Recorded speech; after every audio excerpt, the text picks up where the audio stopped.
Forget the flashy build-ups and viral pressers. Josh Taylor versus Ekow Essuman is the kind of fight that sneaks up on you and then steals the whole damn show. On May 24th, inside the roaring walls of Glasgow's OVO Hydro, two men with everything to prove will step into the ring. One a fallen king chasing redemption, the other a relentless grinder looking to make his name on the biggest stage he's ever been.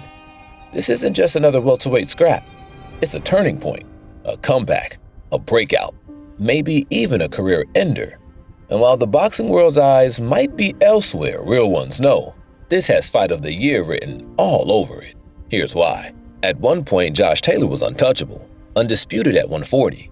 4 belts, lineal champ. A fighter who combined grit with skill, swagger with substance. He beat Prograis. He beat Ramirez. He beat the odds. But that was then. Fast forward to 2023 and the king found himself cornered. Outgunned by Teofimo Lopez, outboxed by Jack Catterall, and out of answers when it mattered most. The momentum vanished. The belt slipped away. So did the mystique. Taylor hasn't looked the same since. His output's down. His movement's sluggish. His last 3 fights? 2 losses, 1 controversial win. And now at 34 with just 24 rounds in the last 2 years, he's stepping into the fire again. This time at 147 pounds. Against a man who's not coming for clout, he's coming to break him. Ekow the Engine Essuman has never been boxing's golden child. No hype train, no viral clips, just results. A quiet killer from Nottingham, Essuman has racked up 21 wins, held the British, Commonwealth, and WBO European titles, and done it all with 0 frills. His last 5 opponents, a combined 76-8 record, and none of them could outwork him. None of them could stop the rhythm.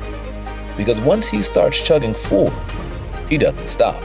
Now 35, he's got 1 loss on his record, a tight decision, and a chip on his shoulder the size of a heavyweight's jab. He's walked through regional champions, now he's ready for a former king. And what better way to make a statement than to do it in the lion's den? This isn't a toss-up, it's a pressure cooker. Taylor fights Southpaw with a reach of 69.5 inches and a style built on slick movement, tight inside work, and mean body shots. When he's sharp, he slices you up with surgical precision.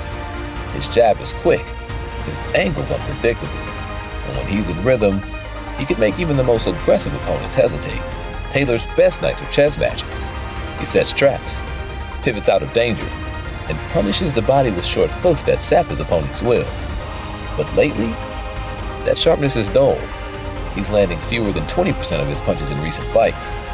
His volume is down. The timing feels off. The feet that once glided now seem to drag. The combinations that once flowed now stutter. Whether it's age, wear, or just a bad run of form, Taylor's recent performances have lacked the snap and confidence that made him a threat. Essuman is the opposite. Orthodox, bruising, mechanical.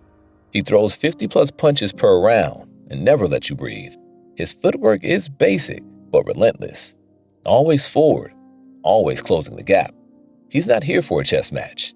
He's here for a demolition. His power won't stun you, but it will grind you down round after round, forcing mistakes, forcing panic. He works the body, leans on you in the clinch, and never gives you a moment to reset. If you're not ready for his pace, you drown. This is the classic clash, finesse versus force, guile versus grit. Taylor needs space and time to operate, but Essuman's engine is designed to take both away.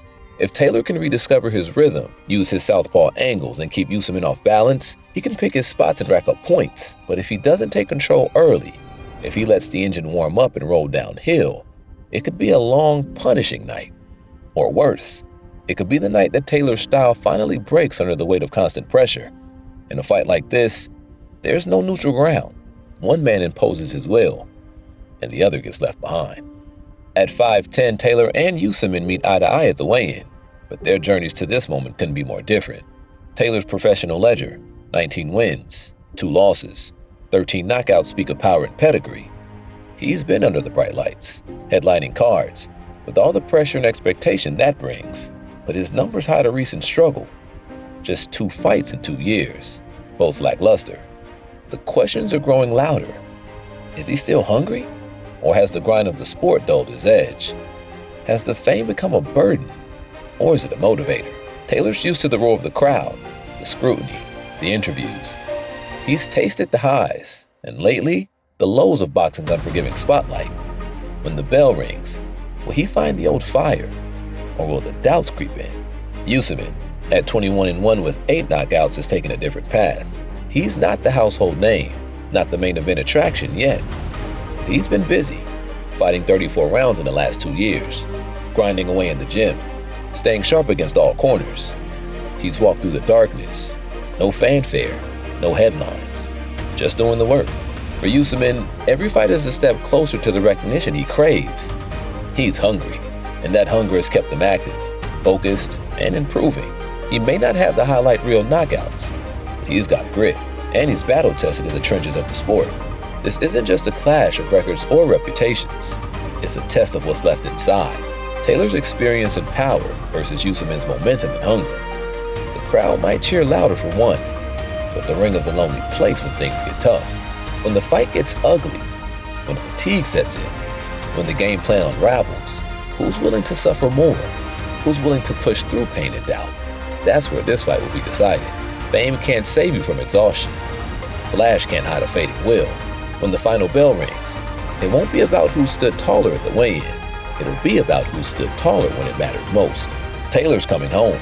Glasgow, the OVO Hydra. He's unbeaten on Scottish soil. 6-0 with 3 KOs, and the crowd will be electric. Bagpipes, flags, roars that'll rattle your spine. This is his turf. But here's the thing about home advantage. It's a double-edged sword. When you're ahead, they lift you. But when you're behind, when your legs are heavy and your lungs are screaming, that same roar turns into something else. It turns into expectation, into weight. And if Taylor falters early and the cheers grow uneasy, suddenly it's not a welcome home. It's a slow public unraveling. Essuman has no crowd, but he has no fear either. This isn't just a main event. This is a litmus test. For Taylor, the questions remain. Is there still a championship run left in those legs? Or is he just a name now, living off old belts and old memories? For Essuman, can he finally break through the ceiling and step into the global spotlight he's quietly earned?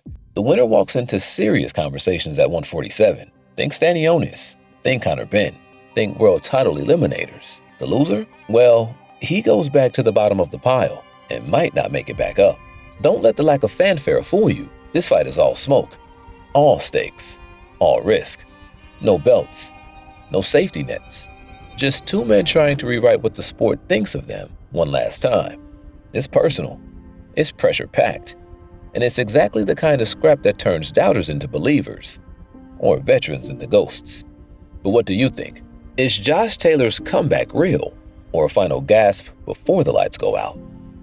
Will Essuman stay quiet and humble, or finally yell his name into the top 10 with his fists? Drop your takes, make your picks, leave your comments. Because on May 24th in Glasgow, we find out whose story keeps going and who stops cold.